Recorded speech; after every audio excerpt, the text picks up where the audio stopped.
mean, it's not the craziest thing I've seen, but I feel like the most common is just that sunscreen is the worst thing possible for you.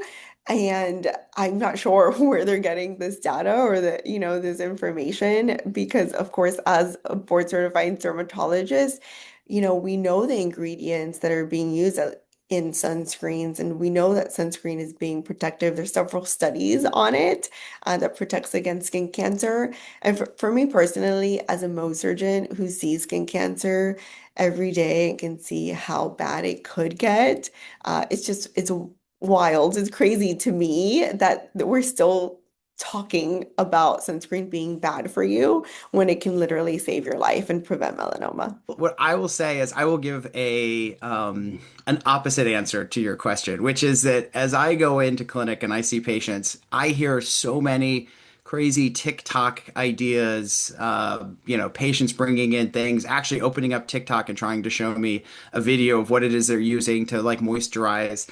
The one thing I will say is I've actually been pretty happy that this has stayed away from sun protection a little bit. The biggest question that I get is something that's like very, very reasonable, which is, do I need to have an SPF 70, 80, or 100? Or is it actually true that I only need an SPF 30?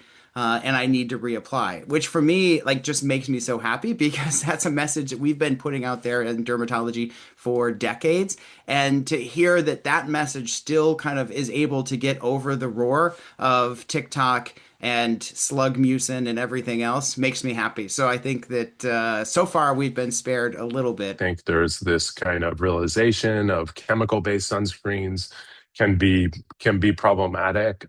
Also, I think you're seeing a shift towards more mineral-based sunscreens. The challenge around mineral-based sunscreens are that they don't, they have a cast, they can kind of change your appearance. Although the non-nano based stuff, I think, is getting a lot better. We have a sunscreen. I'll go for a plug here. We did a non-nano based sunscreen that is absolutely, safe, and you don't, you really want that mineral to sit on top of the skin as opposed to get in. Sunscreen's obviously really important. You really want to make sure, the sun is where we do the most damage to our skin. That's where we get that daily inflammation. And of course, inflammation is, where what cancer really loves, all that kind of stuff going on as it relates to inflammation. So I think technology is going to get a lot better. Again, sunscreens are getting better.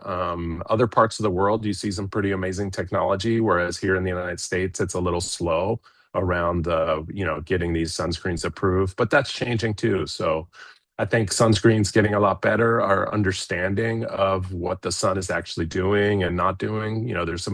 It's also important to get sun as it relates to your vitamin D and all that kind of stuff. So I think it's an exciting space, and we'll start to understand it better and better.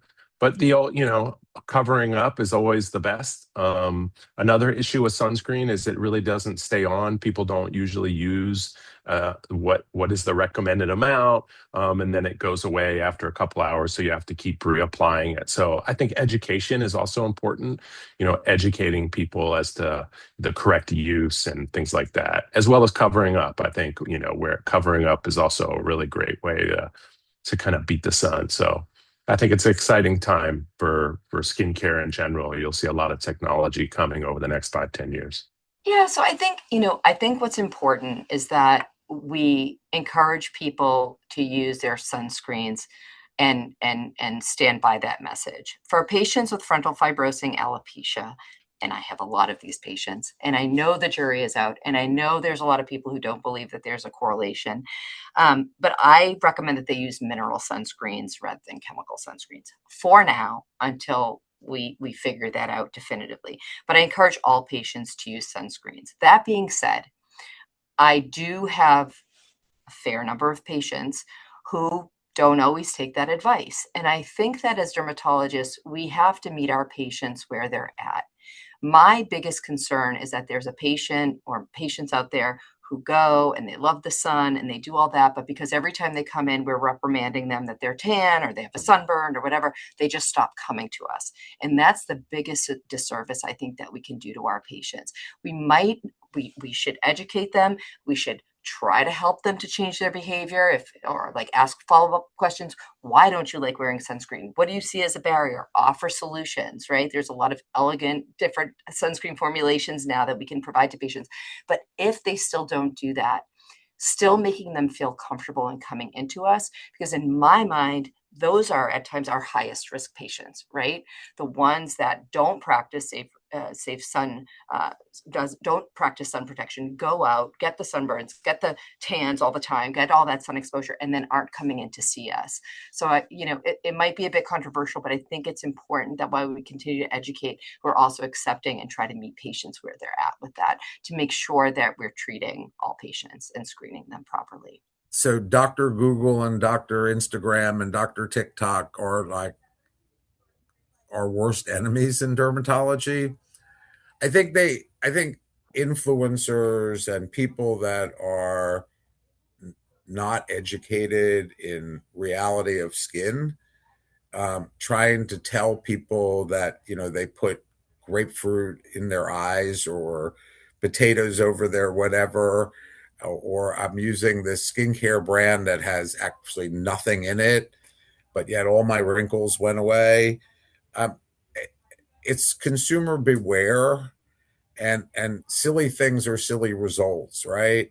And so I am probably the most anti of all that kind of stuff that exists on the social media world. I think social media, if and I actually don't like physicians talking crazy either. I think that if you're a physician and you're on social media, you should be talking about a disease state, a treatment that's been proven, and you can promote it if you want. That's fine, but make sure there's science behind it. Um, and there are certain people on social media that have been great for my practice because people have tried whatever they've done, and they end up here for whatever problem they've gotten because of it. And then we sort of say to them, yes, that's why they're on social media. They don't, it's not I mean, we can buy anything on Amazon, right? I mean, it's the greatest thing. If you ask my wife, it's the greatest store that's ever been developed, because I can order something this morning and get it delivered that afternoon, right? And so for practical things, that's great. But to trust my skincare to this stuff or my skin health in general, that's pretty nutty.